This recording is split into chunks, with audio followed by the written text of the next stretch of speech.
ආනයනික plastic වෙළඳ පොලේ තියෙනවා ගුණාත්මක භාවයෙන් අඩු. එතකොට දේශීය නිෂ්පාදනය කරන ඒවා නියාමනය කරන්න පුළුවන් වුණාට ආනයනික ඒවා තමයි ගොඩක් ගැටලුවක් තියෙන්නේ. ඉතින් මේකට පිළිතුර ලෙස ඔව් මේ සම්බන්ධ වෙළඳ අමාත්‍යාංශයේ මැදිහත් වීමෙන් කර්මාන්ත අමාත්‍යාංශයේ සෞඛ්‍ය අමාත්‍යාංශයේ පාරිභෝගික කටයුතු පිළිබඳ අධිකාරිය හා ශ්‍රී ලංකා ප්‍රමිති ආයතන වැනි ආයතන වල සහභාගීත්වයෙන් ප්ලාස්ටික් යොදා නිෂ්පාදනය කරන කුඩා දරුවන්ගේ වතුර බෝතල් ආහාර අසුරණ සහ ලදරු කිරි බෝතල් ප්‍රමිතිය පිළිබඳ සාකච්ඡා වාර කීපයක් පවත්වා ඒවා අඩංගු විය යුතු හැකි අන්තරායක රසායනික ද්‍රව්‍ය පාලනය කිරීම සඳහා රෙගුලාසි සකස් කිරීමට තීරණය කළ තියෙනවා.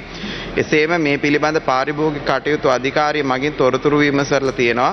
තොරතුරු වලට අනුව පාරිභෝගික කටයුතු පිළිබඳ අධිකාරිය කුඩා දරුවන්ගේ ප්ලාස්ටික් වතුර බෝතල් කෑම් පෙට්ටි ලදරු කිරි බෝතල් වල ගුණාත්මක භාවයේ අවධානය යොමු කර ඇති අතර ප්ලාස්ටික් ඇසුරුම් වල අඩංගු විය හැකි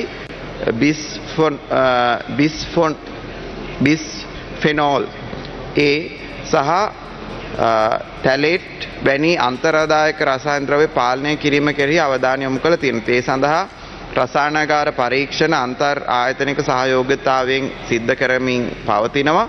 ඒ සාම්පල් පරීක්ෂා කිරීම කරනවා.